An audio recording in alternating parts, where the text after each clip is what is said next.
Aquí inicia La Fosa Escéptica, un lugar para ejercitar la mente, con Alfonso Villalpando.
Hola, ¿cómo están? Bienvenidos a este que es el capítulo número 115 de La Fosa Escéptica. Saludo con mucho gusto a todas las personas que me oyen y espero que estén bien, que esta pandemia los haya tratado bien y los siga tratando bien, que sus familiares, sus seres más queridos y amados, sus vecinos, sus amigos y los amigos de sus amigos se encuentren bien. Yo ando bien malo de la garganta y qué sustote me llevé, porque de un día para otro empecé con una tos tremenda, con un flujo nasal enorme y me tuve que ir a una junta y con tapabocas y todo, ¿verdad? Pero el miedo de que yo ya me haya contagiado de coronavirus lo tenía. Me salí de esa junta por precaución, no solo para mí, sino para las personas que estaban conmigo. Regresé aquí a casa y no les digo la noche que pasé. Y no pegué el ojo en toda la noche, me dormí, me venció el sueño realmente como a las 5 de la mañana. Y yo estaba seguro que había tenido coronavirus. De inmediato al día siguiente le hablé al doctor, a un amigo mío que es doctor. Y le dije, oye, ¿sabes qué? Que amanecí así y así y tengo estos síntomas, ¿qué hago? Yo ya estaba pensando lo peor. Él me dijo, tranquilízate, no pasa nada. Le digo, ¿qué me hago la prueba PCR para saber si tengo coronavirus o no? Y él me dijo, mira, vamos a esperarnos unos días, un día, a ver cómo va evolucionando eso, porque me dijo él que tenía la anécdota de un amigo de él que tenía una gripa y que fue a hacerse la prueba PCR y ahí en los laboratorios donde se hizo la prueba, pues como va más gente que también tiene síntomas y muchos de ellos están contagiados, pues agarró el coronavirus. Entonces me dijo, no, tranquilízate, vamos a ver cómo está el asunto. Realmente no tiene síntomas, porque yo no tenía fiebre y la verdad no me sentía tan mal, nada más la tos que tenía yo tremenda y el flujo nasal. Me recetó algunas cosas que tomé y afortunadamente le atinó al diagnóstico. Y no era coronavirus, era un resfriado que agarré por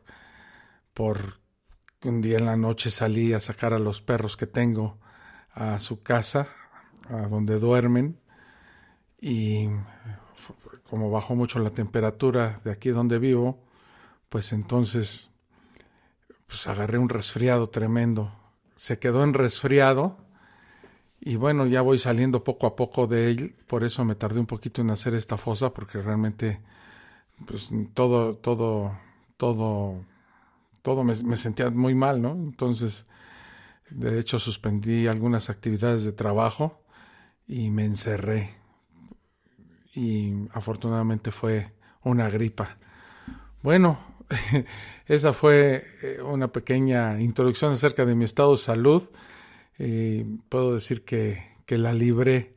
Entonces, hoy en esta fosa escéptica 115 vamos a hablar un poco de Charles Darwin. Vamos a hablar un poco de Constantino y de la biografía de ambos. Y hablaré también de zombies y de otras cosas que tengo aquí preparadas para pasárnosla pues tranquilos y sabroso. Así es de que, sin más, pues comenzamos.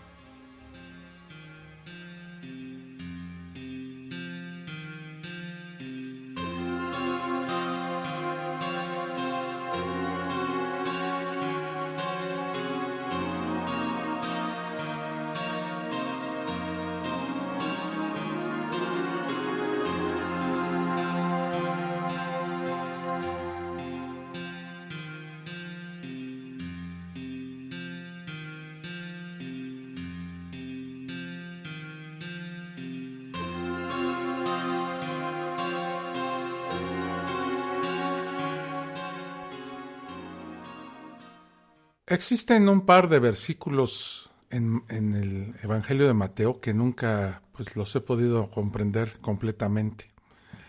He leído y tenido muchas conversaciones sobre una posible explicación o justificación de los mismos, y las respuestas son diversas y pues nada razonables. Me estoy refiriendo exactamente al extraño caso de lo que he denominado los zombies de Mateo. Es una de las historias más extrañas y poco sensatas que he leído en la Biblia. Tan es así que ningún otro evangelista dijo algo al respecto, a pesar de lo curioso del supuesto hecho. Mateo nos cuenta en un par de versículos que momentos después de la muerte de Jesús, o después de su resurrección, no es muy claro en eso, salieron de las tumbas los cadáveres de personas santas y se pasearon por la ciudad y los vieron, pues mucha gente.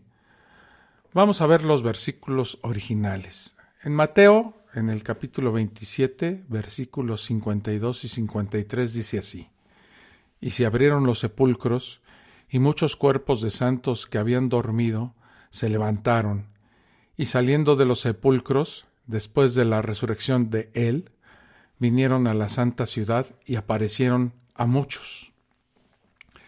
Al mejor estilo de The Walking Dead, los cadáveres revividos de algunas personas salieron de sus tumbas y salieron a la calle. Muy pocos creyentes cristianos se atreven a negar este hecho literalmente. Los que lo hacen suelen aludir a una especie de parábola o interpretación paralela sobre el día de la resurrección, o el ya clásico rapto, del cual serán objeto los cristianos verdaderos para ascender a los cielos. Pero en su gran mayoría en verdad creen que hubo en esa época muertos vivientes caminando por las calles de Jerusalén. Estas resurrecciones de Mateo no son las únicas que describen los evangelios. La resurrección de Lázaro, que se relata en el Evangelio de Juan, el hijo de la viuda de Naín en el Evangelio de Lucas, y en el Antiguo Testamento la clásica y no muy razonable resurrección de un niño en Sarepta por parte del profeta Elías. En estos tres casos de resurrección vemos que son claramente explicados por sus escritores, pero en el asombroso caso de Mateo solo son mencionados como de pasada, sin darle casi importancia al suceso. Es extraño, ¿no? Lo que realmente me impresiona de esta extraña historia de Mateo es, como menciono un poco antes, que solo es nombrada por este evangelista, siendo obviada por el resto, incluso por el mismo Juan, autor de un evangelio, y que fue testigo de primera mano de estos hechos. Un evento tan impresionante como el ver salir a cadáveres de las tumbas y pasearse por la ciudad, pues no hubiera pasado desapercibido por los numerosos historiadores y escritores que abundaban tanto en Jerusalén y en las regiones cercanas. Y vemos un silencio absoluto de estos escritores sobre este apocalíptico caso. No hay ningún registro histórico del suceso.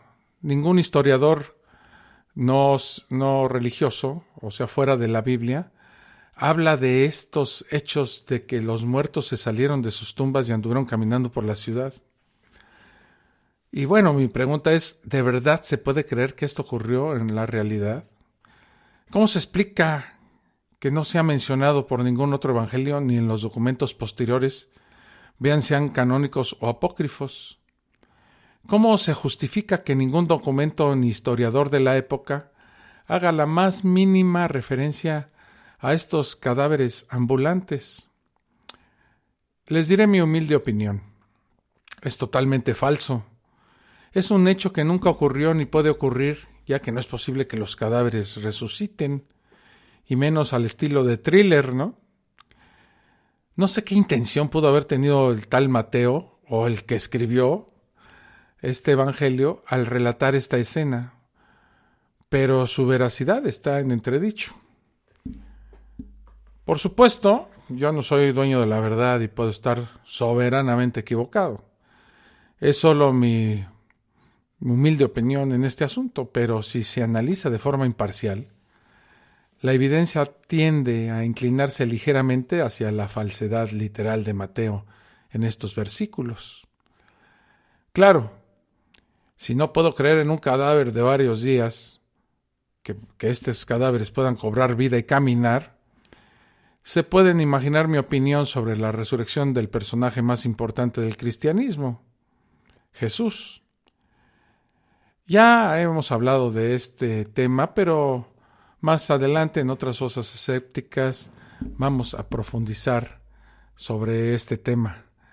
Voy a hacer una pausa porque mi garganta no da para más y regreso.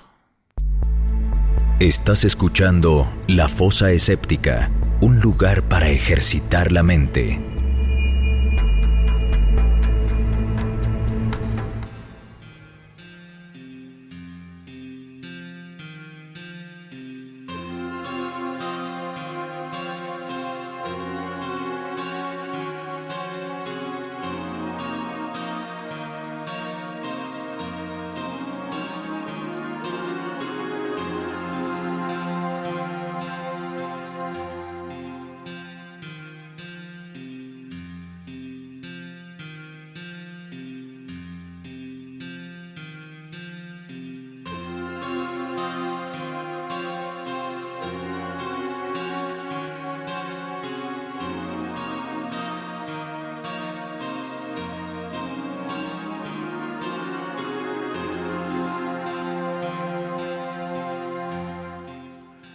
Ya regreso aquí a la fosa escéptica. Disculpen, pero es que mi garganta está completamente como falda de hawaiana, o sea, hecha tiritas. Charles Darwin. ¿Qué podemos hablar de Charles Darwin? Uno de mis héroes.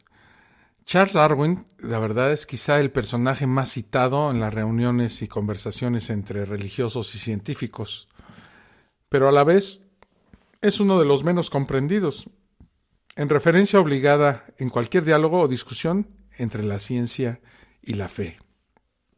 Hacer una mera biografía aquí de Darwin pues no tendría sentido, por lo que trataré de visualizar brevemente algunos aspectos puntuales de su vida, principalmente en su relación con la religión. Podemos afirmar que Darwin no pertenecía a la Iglesia Católica, por lo tanto no tenía conflictos directos con esta institución. Darwin perteneció a la Iglesia Anglicana y padeció luego de sus publicaciones una fuerte censura y un rechazo tremendo por parte de un gran sector de la misma. Charles Darwin estudió teología en la Universidad de Cambridge con la intención de convertirse en sacerdote de la Iglesia Anglicana. Imagínense. Durante estos estudios nunca cuestionó la validez de la Biblia como la explicación del origen del mundo y los seres vivos que lo habitan.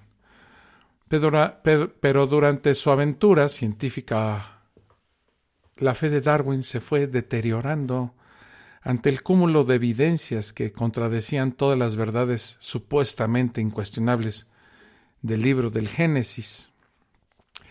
Desde muy joven, hasta el final de sus días, padeció un fuerte conflicto interno por causa de su fe y la influencia de sus trabajos, aunque él afirmaba estar en paz internamente. Este creciente escepticismo le traería graves conflictos con su esposa Emma, una mujer muy devota y religiosa. Estos enfrentamientos llegaron al punto máximo cuando, desde 1849, dejó de asistir los domingos a la iglesia y optó por pasar ese tiempo reflexionando en el campo sobre sus ideas. 2 años después, la muerte de su adorada hija Annie a los 10 años de edad, como consecuencia de una tuberculosis, fue lo que le hizo perder definitivamente la fe. Para Darwin, la crueldad y el sufrimiento del mundo no parecían compatibles con la existencia de un Dios omnipotente que se preocupara por sus criaturas. Charles Darwin vislumbró desde el principio que su teoría de la evolución iba a caer como una bomba sobre los dogmas establecidos de la fe cristiana. Pasaron 2 décadas hasta que finalmente se atrevió a publicar El origen de las especies.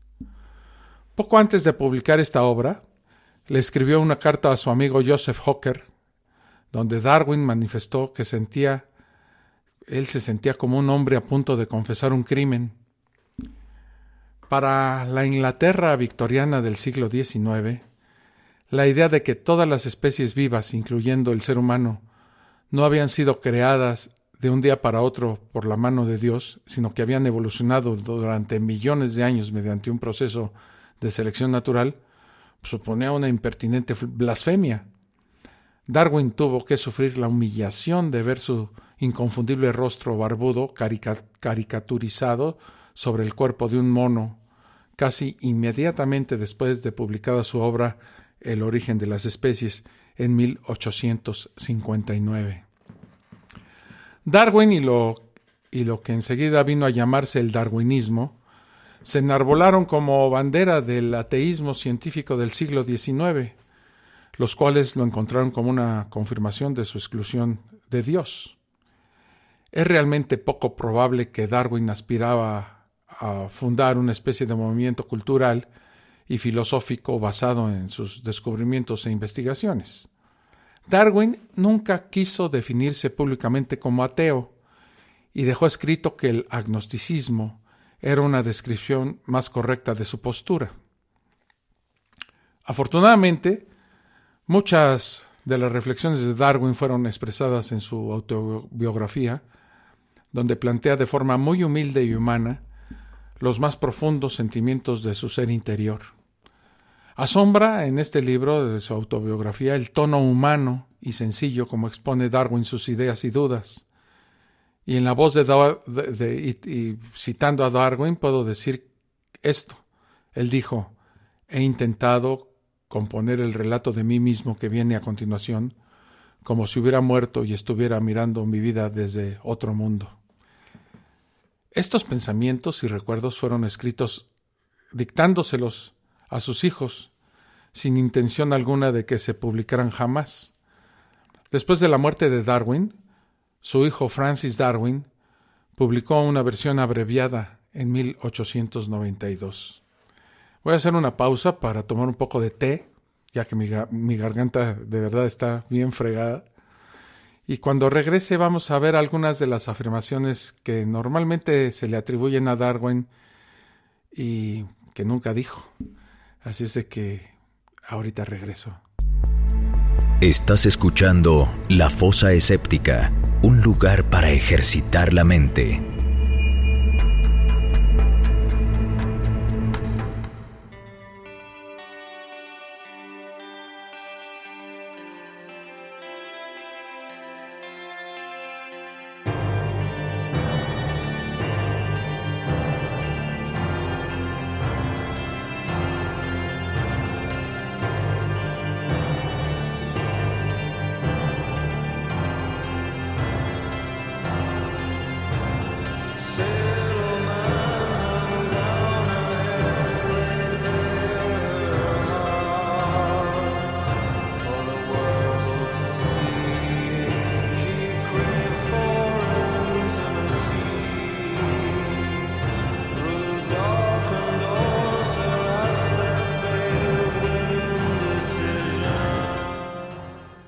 Ya regresé, gracias por la paciencia. Bueno, estas afirmaciones se cree que se las dijo Darwin y se dan como ciertas, pero Darwin nunca las insinuó ni las dijo. El hombre desciende del mono. Este mantra, repetido hasta la saciedad, no forma parte del darwinismo. En su obra de referencia, El origen de las especies, Darwin no abordó el linaje humano, pero al día siguiente de publicarlo, la gente ya decía que el hombre provenía del mono. Los detractores de Darwin lo ridiculizaron en caricaturas que mostraban al eminente científico convertido en un simio peludo. En realidad, la idea no era novedosa para la ciencia de mediados del siglo XIX, sino que aparecía sugerida en trabajos de otros científicos, como el de Thomas Henry Huxley. La evolución es una escalera que conduce al ser humano. El del hombre y el mono es un caso particular de un error más general. Entender la evolución como una carrera de relevos en la que una especie cede el testigo a otra. A esta confusión contribuye un recurso gráfico 1000 veces utilizado. Un simio caminando tras una fila de antropoides con rasgos cada vez más humanos hasta llegar al hombre. Todos hemos visto esta gráfica, desde el mono hasta el hombre. Pero ni el ser humano desciende del mono, ni ninguna especie viva se ha detenido a medio camino de la evolución para dar el relevo a otra. Para el primatólogo Joseph Kahl, la humana es solo una especie más. Siguiente. Los organismos evolucionan para adaptarse al medio. Esta acepción de evolución respeta el diccionario, pero no el concepto científico de evolución biológica. No evolucionan los organismos, sino las especies y los linajes. Entre los protoevolucionistas anteriores a Darwin, el francés Jean-Baptiste Lamarck propuso que los organismos se adaptaban al medio y legaban estas adaptaciones a su progenie. Por ejemplo, la jirafa estiró el cuello para comer de los árboles más altos y produjo crías con cuellos más largos. El modelo de Darwin reveló que es el medio el que selecciona a los mejores adaptados a la supervivencia y reproducción. Sin embargo, hoy el lamarckismo sigue infiltrando cierta interpretación popular de la evolución. Otra cosa, el darwinismo es un dogma. Bueno, ni siquiera Darwin se liberó por completo del lamarckismo. Al desconocer la genética y los mecanismos de mutación y herencia, Darwin no sabía cómo se producen las variaciones sobre las que actúa la selección natural, lo que le hizo proponer un rebuscado mecanismo de herencia para las modificaciones que el organismo adquiría a lo largo de su vida.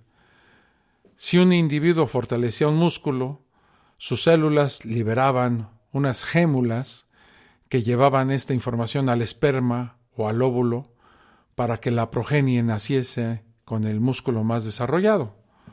Cuando más tarde se divulgaron las leyes de la herencia formuladas en la misma época por el monje checo Gregor Mendel, muchos científicos las rechazaron por considerarlas contrarias al darwinismo.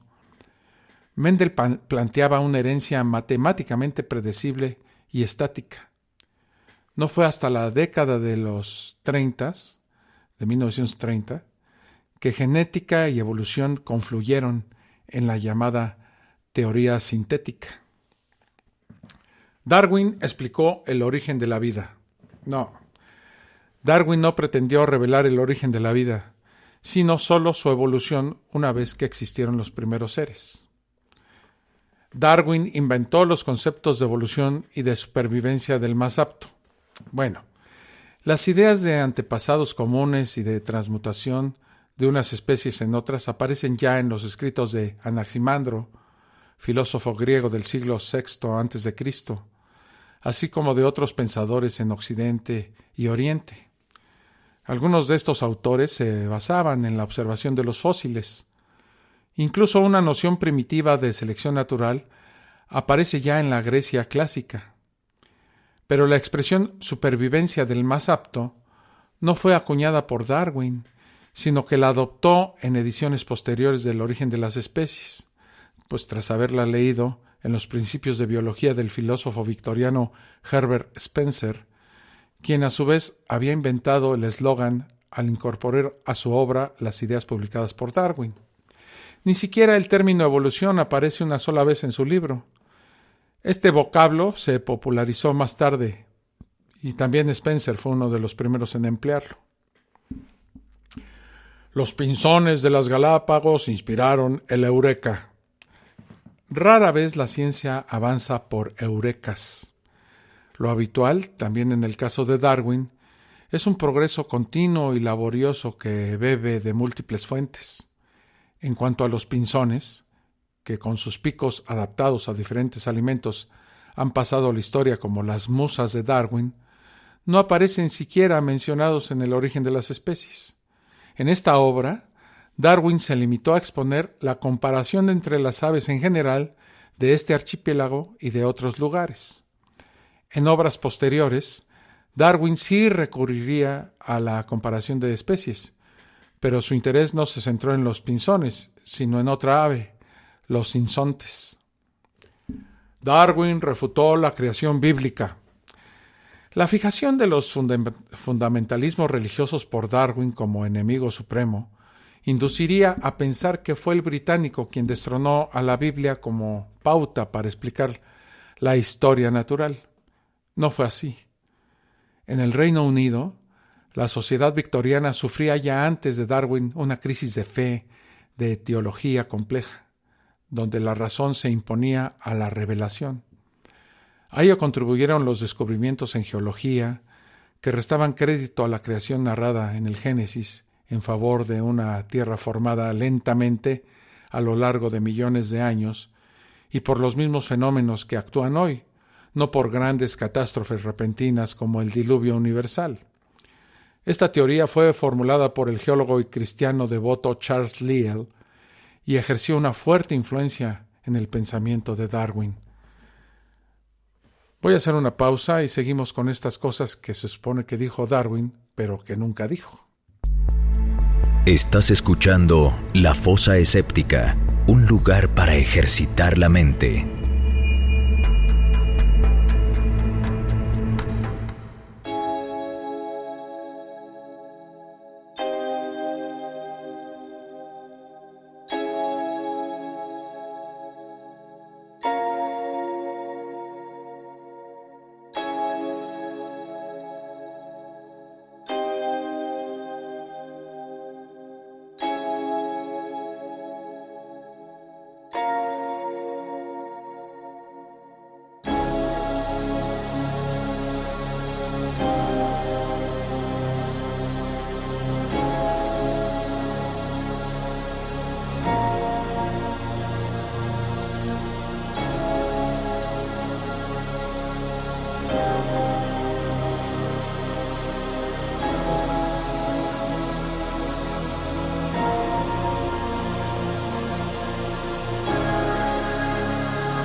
Regreso aquí con mi desgastada garganta a la fosa escéptica. Pues otra de las cosas que corren por ahí, que supuestamente son verdad, pero que nunca pasaron con respecto a Darwin, fue que Darwin perdió la fe por su ciencia y fue enemigo de la religión. Ni Darwin fue un ateo militante, ni se convirtió al cristianismo en su lecho de muerte. Ambas visiones corresponden a manipulaciones de su figura, que se ha tomado como enemigo o modelo desde trincheras opuestas. Darwin explicó en su autobiografía las razones que le llevaron a abandonar la fe, y fueron argumentos sencillos que cualquier persona sin conocimientos científicos podría utilizar. Las contradicciones entre distintas religiones reveladas, la negación de un Dios cruel y castigador o el rechazo a una supuesta condenación eterna para los paganos. Y su última conversión antes de morir es otro mito sin pruebas. Pero Darwin no eligió su papel como blanco del fundamentalismo religioso. Respetó las creencias de otros, como los de su propia esposa, y se unió al agnosticismo científico adoptado por figuras como su amigo y colega Thomas Henry Huxley. Otra de las cosas que se dicen por ahí es que la evolución es solo una teoría. Recientemente, en un semanario católico, se publicaba un artículo en el que, sin negar la doctrina evolucionista, se afirmaba que las teorías de Darwin siguen siendo una hipótesis y que les falta una constatación empírica. En tales afirmaciones subyace el error de equiparar la teoría a la pura especulación. Se asume su validez cuando las pruebas merecen la aprobación de la comunidad científica. En 150 años se han aportado miles de indicios que impulsan la teoría evolutiva en el sentido a que lleva desde entonces, y ni uno solo en el sentido contrario. A manera de conclusión sobre Darwin, podemos decir que Darwin no era ateo. Darwin sí era agnóstico. Darwin no era creyente. Darwin evitó la polémica y las discusiones públicas sobre su fe y sus creencias. Darwin no se convirtió a la fe en su lecho de muerte. La influencia de los trabajos de Charles Darwin constituyen un estandarte invaluable para el ateísmo científico y prácticamente la muerte definitiva de la teoría creacionista. Por eso, hoy le puedo decir, señor Darwin, muchas gracias. Regreso a la fosa escéptica. Estás escuchando La Fosa Escéptica, un lugar para ejercitar la mente.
La humanidad desde sus inicios ha sufrido cientos de catástrofes, tanto naturales como causadas por el hombre.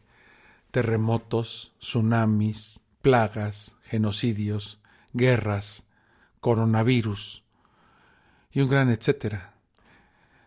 Pero yo les voy a platicar aquí de las 5 catástrofes que ha involucrado mayor número de víctimas y veremos cómo en todas Dios y la religión son responsables directa o indirectamente, salvo en la última, que es un caso bien curioso. No comentaré las catástrofes bíblicas como diluvios, sacrificios, batallas lideradas por el Dios de los ejércitos, plagas egipcias, etc., las cuales están fuera de la comprobación histórica. La primera catástrofe, la persecución de los primeros cristianos. Aún no se conoce con exactitud el número de cristianos que perecieron en los primeros años de su nueva religión. Desde la muerte de Jesús hasta la orden del emperador romano Constantino de convertir el cristianismo en la religión del imperio, cientos de miles de cristianos murieron asesinados y perseguidos por los soldados romanos de la época. Recordemos las famosas catacumbas, el imponente coliseo romano con sus implacables gladiadores y sus feroces leones, las lapidaciones, las torturas y muchísimo más. Obviamente, el nuevo Dios que predicó Jesús no le dio un buen comienzo a sus primeros súbditos. Lo curioso es que la Biblia nunca dice que Jesús vino a fundar una nueva religión. Jesús nació, creció, murió y ascendió a los cielos como judío. Muchos cristianos actuales presumen de llevar su vida como la de Jesús. Si esto fuera cierto, pues serían judíos. La Santa Inquisición, ya hemos hablado de ella. Sin duda este es el punto más evidente. Las atroces acciones de la Santa Inquisición principalmente en España. Le quitó la vida a un impensable número de personas durante la Edad Media, sin importar edad, sexo, posición social. El solo hecho de ser acusado de hereje garantizaba como mínimo una dolorosa tortura y en la mayoría de los casos la muerte, casi siempre en la hoguera. Y para ser más trágico el hecho, muchos de los condenados eran científicos e investigadores de la época. Recordemos, por ejemplo, a Galileo, que no murió en la hoguera, pero pasó los últimos años de su vida encerrado y preso por decir que el Sol era el que giraba alrededor, que el Sol no era el que giraba, que no era el centro del universo, ¿no? Que la Tierra no era el centro del universo y que el Sol giraba a su alrededor. Me hice un poco de bolas, pero al final lo dije. lo cual hizo atrasar esta matanza de manera muy importante el avance tecnológico de esos siglos. Por algo se le suele llamar a la Edad Media la Edad Oscura o la época del oscurantismo. Es interesante notar que la Edad Media fue la época en la historia de la humanidad donde Dios y la religión eran la base suprema de la sociedad. Al parecer, mientras más se adora a ese Dios, más muertos hay en su nombre. Yo personalmente la llamaría la Edad de la Ignorancia. ¿Y qué podemos decir de la colonización de América? Me imagino esta escena. Un sacerdote europeo con una enorme cruz en sus manos tocando tierra y detrás de él un mal encarado marino con una enorme arma sedienta de sangre. La colonización de América es quizás el proceso de matanzas de seres humanos menos cuantificado y más grande en la historia de la humanidad. Pero lo que sabemos es que los indígenas locales cayeron por miles, tal vez millones, muchos por defender lo que por tradición les pertenecía y muchos otros por no aceptar la nueva religión. Recordemos que los indígenas de América adoraban a sus propios dioses, los cuales a los europeos les parecerían una locura, pero para ellos era su realidad, su vida, su tradición, y había que respetárselas. Otra vez el mismo sacerdote diciéndole a un indígena en un idioma que obviamente no conocía: acepta a este Señor Jesucristo como tu Salvador. Seguido del estruendoso disparo. ¿Cuántas veces ocurriría esta escena en teoría imaginaria? Inclusive, todavía hoy en día es muy frecuente ver las famosas misiones en muchos pueblos indígenas, cambiándole su lengua y por supuesto su religión, y robándose aún sus riquezas. Vinieron con una Biblia y su religión, se robaron nuestra tierra, aplastaron nuestro espíritu, y ahora nos dicen que deberíamos estar agradecidos al Señor por haber sido salvados. Esto lo dijo el jefe indio Pontiac, muerto en 1769. ¿Y qué me dicen de esta catástrofe? La Segunda Guerra Mundial. La Segunda Guerra Mundial ha sido el proceso armado más grande y destructivo en la historia de la humanidad. Murieron 56 millones de personas, de las cuales 6 millones fueron judíos, eliminados sistemáticamente por un individuo profundamente religioso, católico practicante y protector de la humanidad. Y esto dicho en sus propias palabras. Sí, Adolfo Hitler no solo creía en Dios, sino que era un buen católico. Perdón. Recordemos lo que dijo el general Gerhard Engel en 1941. Dijo: soy ahora como antes católico y siempre lo seré. Hitler estaba convencido de estar cumpliendo la ley de Dios al eliminar de la faz de la tierra a los judíos, asesinos de Jesús. ¿Que Dios permitiría que uno de sus adoradores realizase semejante salvajada? Bueno, no solo lo permitió, sino que no movió ni un solo de sus invisibles dedos para evitarlo. O ya que andamos en estas, podemos recordar al Papa Pío XII, que bendijo a las tropas italianas antes de invadir Abisinia. De todos es conocido el enorme poder que tiene la Iglesia en los conflictos armados. Por eso dicen el Señor de los ejércitos. La tríada que forman la iglesia, el gobierno y el ejército está sellada con sangre inocente. La peste negra fue una epidemia que devastó Europa a mediados del siglo XIV y que podría aplicarse este ejemplo a lo que estamos viviendo el día de hoy con el coronavirus. La peste fue la que mató a 1 de cada 3 personas en las áreas más afectadas. Eliminó a la mitad de la población. Lo irónico de esto es que, al ser la peste una enfermedad, no fue causada por algún ser etéreo, sino por algo muy bien definido, una bacteria, específicamente un bacilo, Xenopsilia cheopis. Pero las personas de la época culparon a Dios, diciendo que era un castigo por los pecados cometidos por la humanidad. Las congregaciones se inclinaron hacia la espiritualidad más exacerbada. En muchos sitios el ánimo de penitencia fue llevado al extremo. El movimiento flagelante creció en popularidad.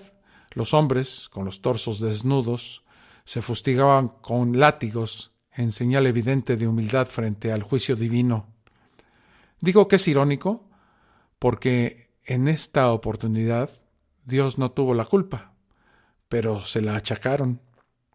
Voy a hacer una pausa, mi garganta está en las últimas, y cuando regrese voy a dar conclusión a este tema y hablaremos también de Constantino y un poquito de su biografía, para que veamos la clase de personajes que fundaron la religión católica.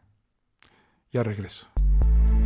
Estás escuchando La Fosa Escéptica, un lugar para ejercitar la mente.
Ya regreso aquí a la fosa escéptica. Pues sí, lo que dicen los creyentes es cierto.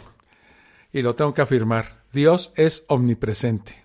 Sí, porque ha sido un factor omnipresente en estas grandes desgracias y vergüenzas de la humanidad. ¿Qué hubiera ocurrido si en lugar de estar creyendo y adorando seres irreales, hubiéramos utilizado la ciencia y la lógica? Quizás no serían tan populares las películas, la del Gladiador o Ben-Hur. Es probable que hoy en día los avances científicos y médicos fueran muy superiores si no hubiéramos perdido 10 siglos en la Edad Media quemando seres humanos. Tal vez los indígenas americanos serían más numerosos y respetados, o la Segunda Guerra Mundial nunca hubiera existido y Hitler hubiera sido el mejor canciller que ha tenido Alemania en su historia. Jamás lo sabremos. Bueno, vamos a entrarle a lo de Constantino. Constantino I el Grande fue el responsable del cristianismo. Hablar de Constantino ya lo hemos hecho, ¿no? Y hablar de este señor es hablar de una figura paradigmática, querido y adorado por unos y aborrecido y odiado por otros. Se le suele llamar el gran padre de la Iglesia o el impulsador del cristianismo. Y de esto último no hay duda. Gracias a su decisión de aceptar al cristianismo como religión libre del Estado romano, garantizaría la permanencia de ésta en el occidente del mundo hasta nuestros días. Tratar de hacer un recuento medianamente decente de la vida de Constantino pues requeriría varios episodios de la fosa escéptica, y la verdad no es mi intención. Pero trataremos aquí de ver aspectos puntuales de su vida y principalmente su relación con la religión. Constantino el Grande vivió entre el 272 y el 337 de nuestra era. Fue emperador de los romanos desde su proclamación el 25 de julio del 306 y gobernó un imperio en constante crecimiento hasta su muerte, hijo de Constancio I y de Helena. En el año 306, durante una campaña contra la tribu escocesa de los Pictios, Constancio Cloro murió en Britania e inmediatamente el ejército aclamó a su hijo, Constantino, como Augusto de Occidente.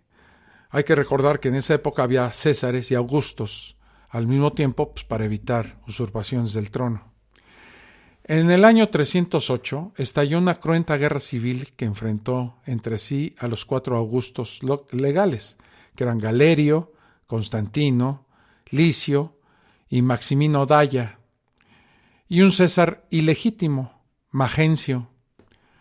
Muerto Galerio, Magencio y Maximino Dacia se aliaron para luchar contra Constantino y Licio, quienes también se vieron obligados a unir sus fuerzas. De hecho, hasta entonces Constantino no había tomado parte en la guerra civil. Por este motivo, cuando irrumpió en Italia, se impuso con facilidad al ejército de Magencio en el Valle del Po y pudo marchar rápidamente sobre Roma. Cerca de esta ciudad, el 28 de octubre del 312, derrotó en la decisiva batalla del puente Milvio al propio Magencio, quien se ahogó en el Tíber en su intento de huir. Es precisamente antes de la batalla del puente Silvio cuando ocurre el extraño hecho que conlleva a la larga el establecimiento del cristianismo como la religión imperial. El día antes de la batalla del puente Milvio, Constantino duda a qué Dios rezar para poder obtener sus favores y apoyos que le proporcionaran la victoria en la batalla.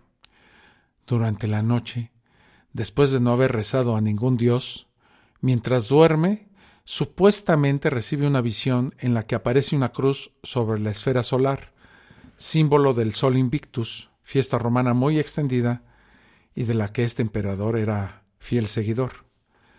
Y en esta aparece grabado el mensaje: con este símbolo vencerás. Decide estampar en sus estandartes el crismón, que es esta figura de la P con la X, y al día siguiente gana la batalla. Constantino lo consideró un milagro. Hay otra versión que dice que mientras marchaba con sus soldados, vio la forma de una cruz frente al sol con la respectiva inscripción. Tras estas visiones y por el resultado militar de la batalla del puente Milvio, Constantino se convirtió de inmediato al cristianismo. Se piensa que la influencia de su familia fue en parte la causa de su adopción del cristianismo. Se dice de Helena que probablemente naciera en una familia cristiana, aunque no se sabe prácticamente nada de su entorno, exceptuando que su madre era hija de un mesonero y que su padre fue un exitoso soldado, una carrera que excluía la práctica abierta del cristianismo. Se sabe, sin embargo, que Helena realizó en sus últimos años numerosas peregrinaciones, de las cuales ya hablamos. Se trajo un montón de supuestamente reliquias, entre ellas el prepucio de Jesús, la leche de la Virgen María y quién sabe cuánta porquería más, ¿no? Poco después de la batalla del puente Milvio, Constantino entregó al Papa Silvestre I un palacio romano que había pertenecido a Diocleciano y anteriormente a la familia patricia de los Plaucios Lateranos, así se llamaba esta familia, con el encargo de construir una basílica de culto cristiano. Actualmente se la conoce como Basílica de San Juan de Letrán. En 324, ese año, el emperador hizo construir otra basílica en Roma, en el lugar donde, según la tradición cristiana, martirizaron a San Pedro. Esta iglesia se hizo en la colina del Vaticano, que actualmente acoge a la Basílica de San Pedro. En el año 313, Constantino promulga el Edicto de Milán, que despenalizó la práctica del cristianismo y se devolvieron las propiedades de la iglesia. Antes de este edicto, muchos cristianos habían sido martirizados en las diferentes persecuciones a las que se habían visto sometidos. Tras el edicto se abrieron nuevas vías de expansión para los cristianos, incluyendo el derecho a competir con los paganos en el tradicional cursus honorum para las altas magistraturas del gobierno, así como también ganaron una mayor aceptación dentro de la sociedad civil en general. Los líderes cristianos alcanzaron una mayor importancia. Como ejemplo de ello, los obispos cristianos adoptaron unas posturas agresivas en temas públicos que nunca antes se habían visto en otras religiones. Constantino no oficializó el cristianismo, el cual no se convertiría en religión oficial del imperio hasta el final de aquel siglo, un paso que daría a Teodosio en el año 380 con el edicto de Tesalónica. Constantino consideraba que era su deber como emperador, designado por Dios para ello, calmar los desórdenes religiosos, y por ello convocó al primer concilio de Nicea el 20 de mayo al 25 de julio del año 325. Para terminar con algunos de los problemas doctrinales que contaminaban la Iglesia de los primeros siglos, especialmente el arrianismo, dio un discurso Constantino inicial, ataviado con telas y accesorios de oro, para demostrar justamente el poderío del imperio por un lado y el apoyo e interés al concilio desde el Estado por el otro. Muchos consideran que Constantino creó la Iglesia Católica e impulsó la doctrina de la Santísima Trinidad, presionando a los obispos reunidos en el concilio. Los defensores de la Iglesia Católica sostienen que las bases de la doctrina ya estaban en la Iglesia primitiva unos 200 años antes de Constantino, como el nombre católico, la veneración a María, las imágenes, la Trinidad, la naturaleza de Cristo. Sin embargo, algunos expertos opinan que no hay suficiente documentación que lo apoye.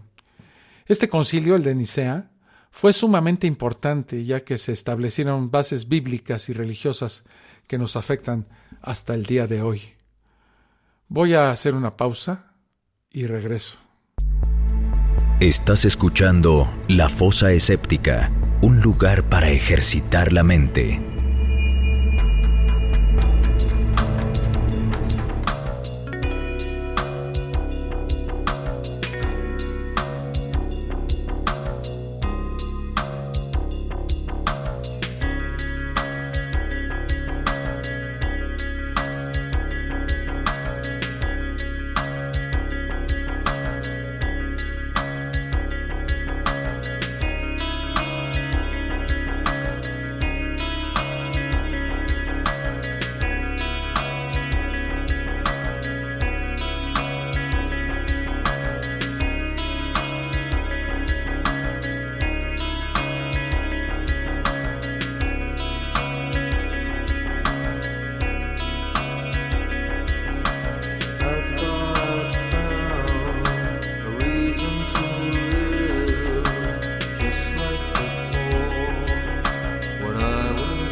Ya regreso aquí a la Fosa Escéptica y les agradezco su paciencia, pero es que si no tomo un poco del té que me recetó el doctor, entonces pues, no voy a acabar.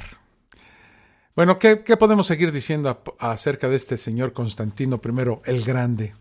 Bueno, en sus últimos años de vida también ejerció como predicador, dando sus propios sermones en el palacio ante su corte o invitados del pueblo.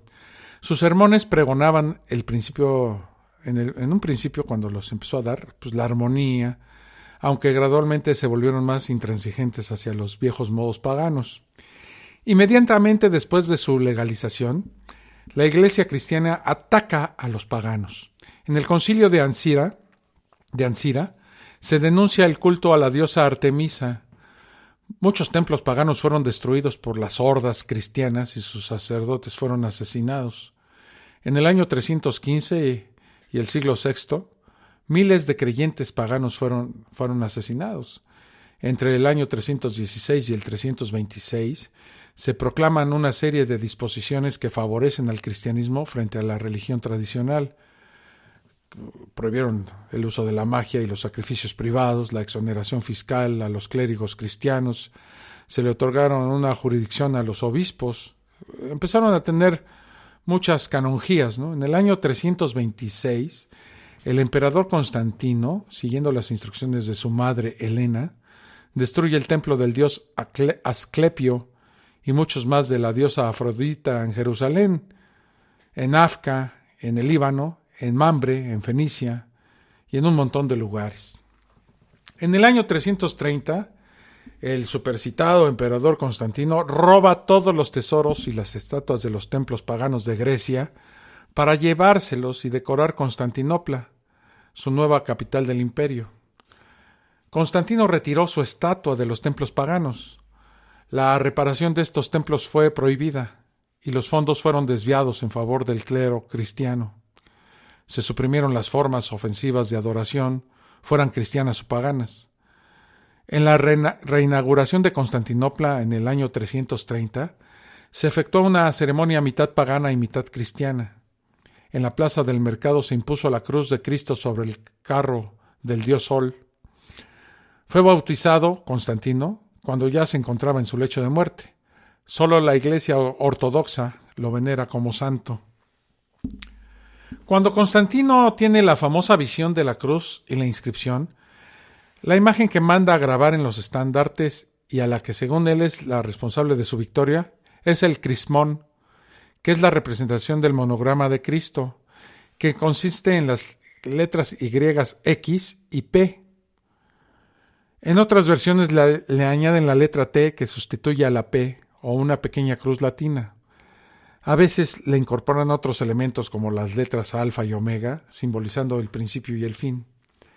Y la inscripción que vio fue In hoc signo vinces, con este signo vencerás, que corresponden a las letras IHS o Iesus hominum salvator. Mi gran duda es la siguiente. Si Constantino grabó la efigie del crismón en sus estandartes y gracias a ella se fundamenta una religión, ¿por qué el cristianismo actual toma como referencia y signo de adoración la clásica cruz? ¿Por qué no se utilizó en los inicios del cristianismo el crismón como un símbolo? O en todo caso, si lo que Constantino recibió como visión fue la cruz que todos conocemos, ¿por qué desobedeció y colocó el símbolo del crismón en sus estandartes?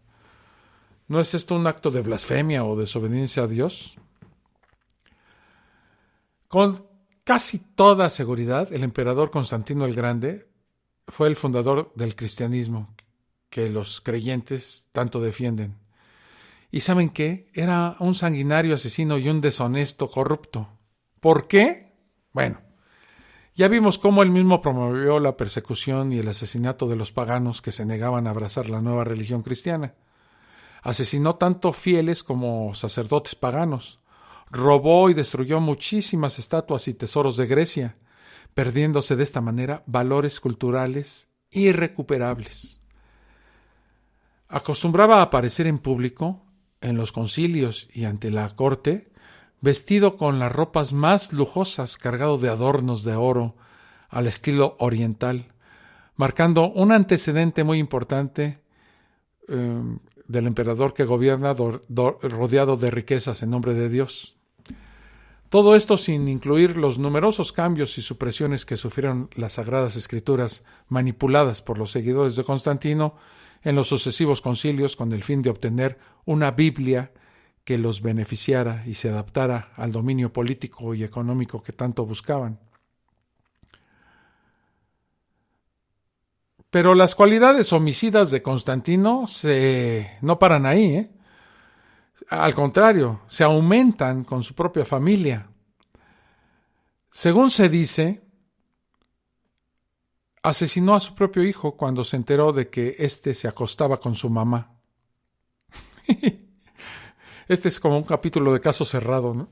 Después, al enterarse de que era mentira, de que su hijo realmente no se estaba acostando con su mamá, le quitó la vida a la mujer, o sea, la mamá, por mentirosa.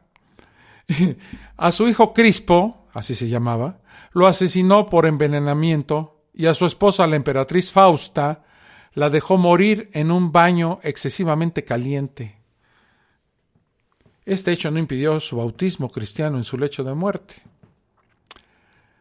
Para muchos estudiosos todo esto de las visiones y los milagros fueron solo un teatro que armó Constantino, que al ver el gran auge y la creciente cantidad de fieles que estaba teniendo el cristianismo, decidió hacer una especie de fusión entre ambos, tomando ritos de cada parte para crear una religión muy particular y parecida a la que tenemos hoy en día. Su visión fue básicamente económica, ya que respetó e incluso apoyó hasta el fin de sus días muchos ritos paganos con el objetivo de beneficiarse de ambas partes.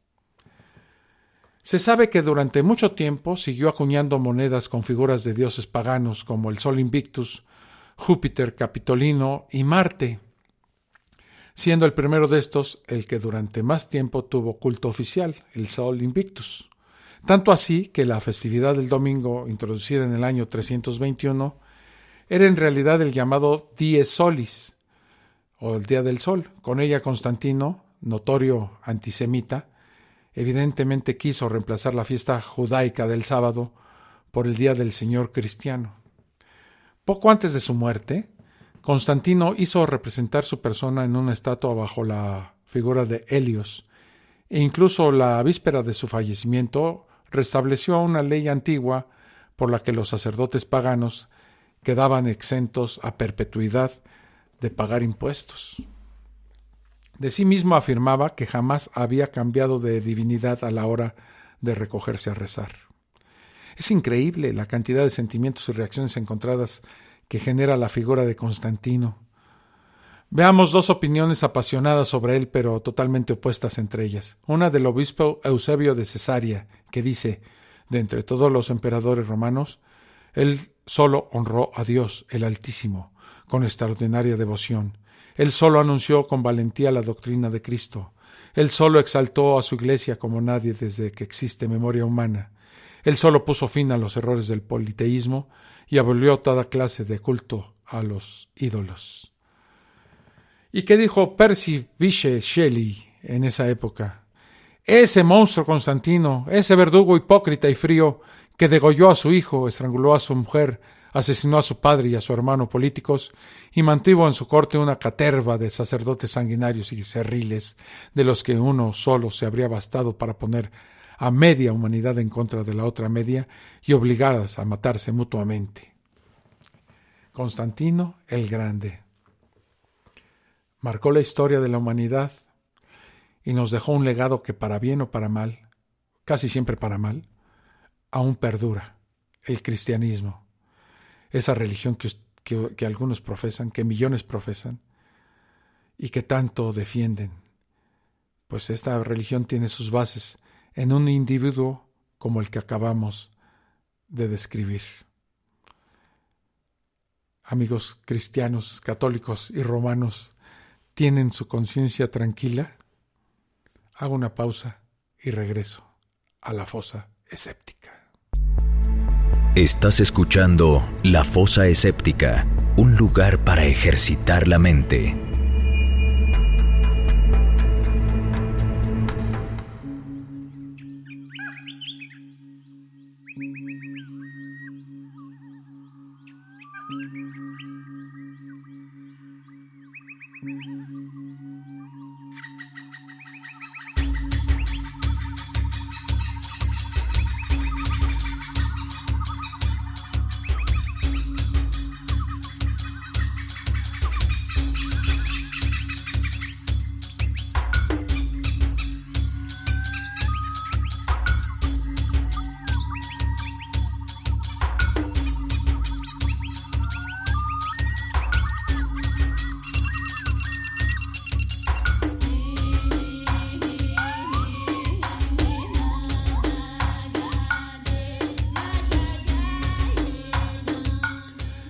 Ya regreso aquí a la parte final de la fosa escéptica, donde comento los comentarios, perdón la rebusnancia.